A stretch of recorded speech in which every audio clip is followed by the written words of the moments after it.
Well, drats, I did it again, but we're back. So, sorry about that. Okay, so again, this is the project that I'm going to share with you how to make. And I've got a couple other versions that I want to show you. So this one was done, there's just some simple stamping here, and it was done, this is Petal Pink cardstock, and then I've used the matching Petal Pink Classic Stampin' Pad. So you get this really pretty tone-on-tone effect here. And then this was, the sentiment is done in the matching ink with the gray granite cardstock and the gray granite classic Stampin' pads. And then I've brought in the Stitched So Sweetly dies to do the coordinating die cuts. And then this is the square vellum doilies. Oh my goodness, I'm in love with these things. There's no wonder that these sold out last weekend. Okay, so I'm going to show you how to put this together. Now here's another version that I did. This one I just put in a piece of the silver metallic edged ribbon that I colored with the Petal Pink Stampin' Blends marker. Just a little bit of an extra touch there. I don't know if you can tell the difference in these two, but this one, the sentiment panel, was adhered with adhesive, and then this one shows it popped up with the dimensionals, so you can maybe see the difference between what the dimensionals do by just popping that up and creating dimension, right? Then this one is a little bit differently. So what I want you to see is, let's bring this one in. So the difference between the tone on tone, and then this is done with Versamark ink. It's a watermark stamp pad. It's a watermark ink. It's clear, and what it does is it just deepens the color of whatever paper that you are stamping on. Now, when you use a real light colored cardstock, you're going to get a really light effect. What we're going to do today is we're going to bring in, and we're going to do this on basic gray. So I'm going to show you what the difference is when you use this on a darker cardstock.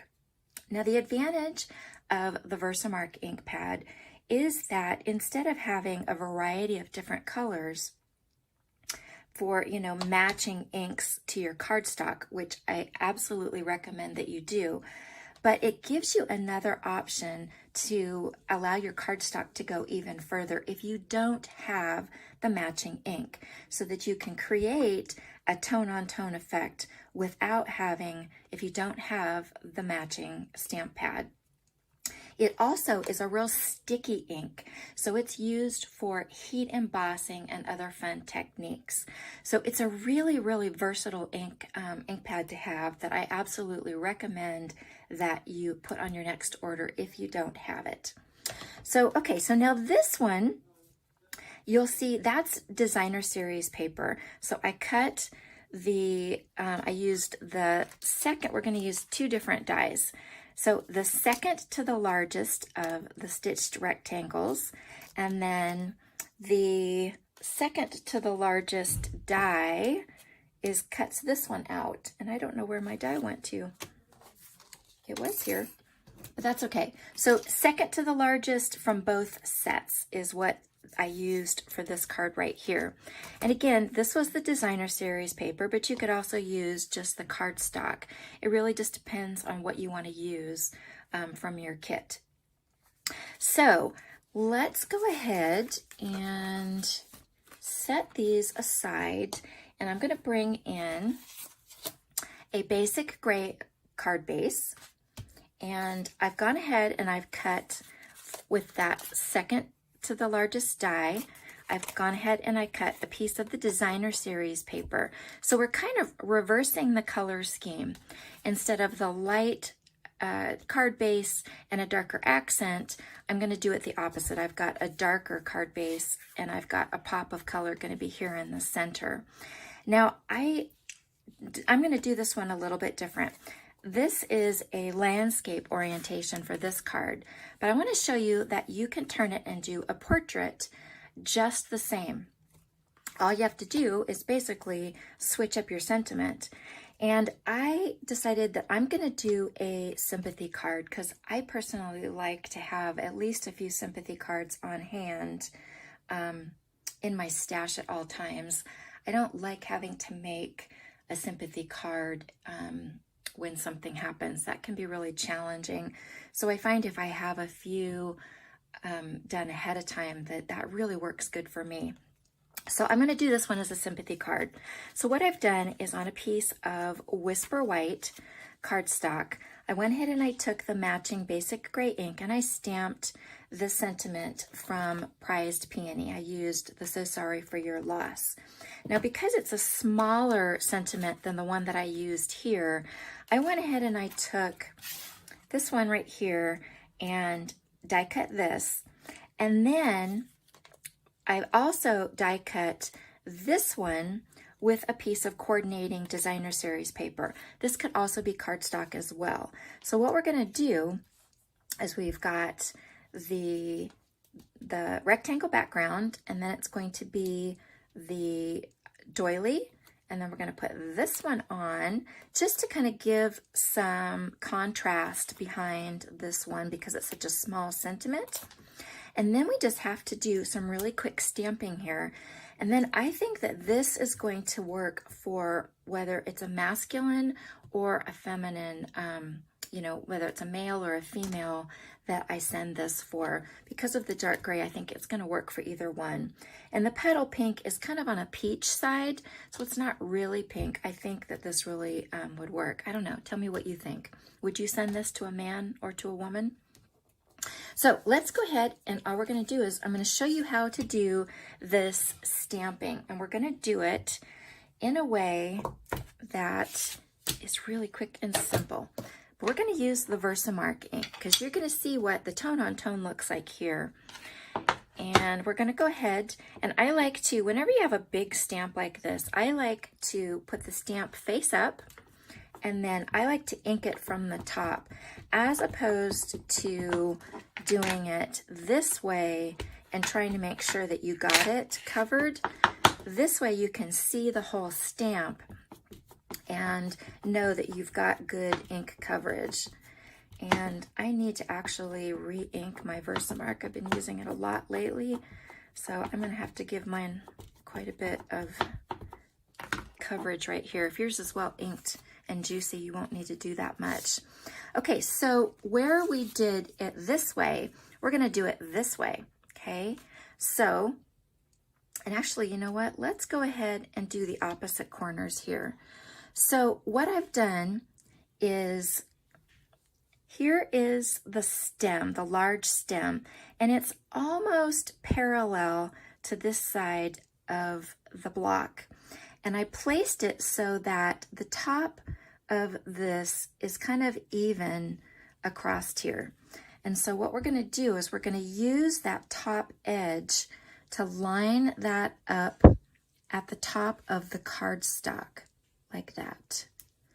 And then it's a big stamp, so let's give it a really good push. There we go. This middle part's going to get covered up, okay? So look at that now. Can you see how much darker it comes out, more pronounced the stamped image is compared to here on the petal pink?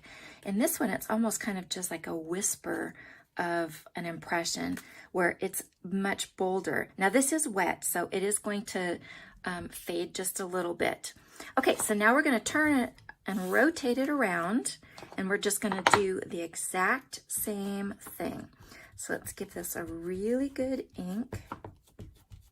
Make sure that I get really good coverage here. You really actually don't even need to worry about this part of it because it's going to be in the part that's that gets covered up.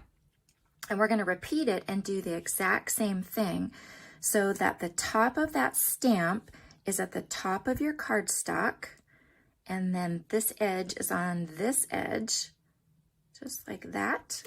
And again, give it a really good press because it's such a large stamp, and especially in the center. Perfect. And then that's what you're going to get. It's going to kind of cross there in the center. But is that not just really pretty? Okay, we're done. We're done with this.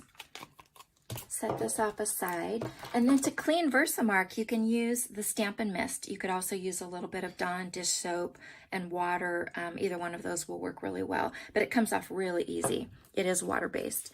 So, okay, now we're going to go ahead and let's bring in our, I like using the glue. You'll notice that I'm a fan of the glue from a frugal standpoint, or a savvy standpoint, I should say. It's really cost effective. I also like having the wiggle room, and the bond is really, really good. So I've got that down. Now I am going to switch to the Stampin' Seal for this. Because the vellum is non-porous, it takes a little bit longer for the glue to dry. So when you're using a double-sided tape, you'll just get instant adhesion. And we just need a little piece here in the center. Basically, we're just holding this, you're just kind of tacking that in place.